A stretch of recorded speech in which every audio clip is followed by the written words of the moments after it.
नमस्कार. कसं वारले तुमचे चिरंजीवी? ते काय खात नव्हते वगैरे. हं, मग त्यांना ऍडमिट केलं सिव्हिल हॉस्पिटलमध्ये. हं, मग तिथून 8 दिवस आम्ही ते ठेवलं त्याला. हं, तिथं त्यांनी सांगितले बरं आहे, तुम्ही घरी घेऊन जावा आणि परत त्याला 2-2 चमचे पेज नाही तर काहीतरी घालत जावा तुम्ही. हं, मग तिथून घेऊन आलो. घरी 8 दिवस झाले, तो काय खायना वगैरे.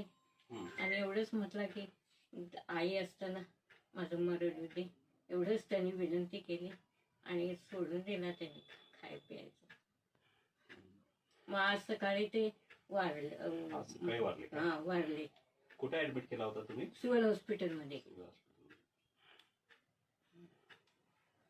आणि किती मुलं तुम्हाला? 2च. एक दीपक, हा मोठा किरण आणि दीपक. दीपक कुठे असतो?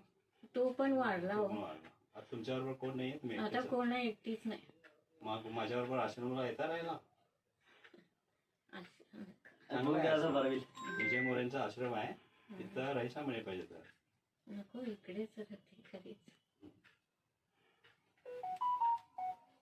तर बघू शकता, आज ह्या आईला मदतीला कोण नव्हते म्हणून गल्लीतले आम्ही पोरं, विनायक हे माझे मित्रमंडळ सगळेजण येऊन इथे अंतिम क्रिया करायचं. नमस्कार. आज गोंदिवली किरण रोडकर म्हणून यांचा आजारीमुळे मृत्यू झाला. तो मला विनायक यांनी कळवले की कोणी नाही येत, ती आई एकटीच आहे.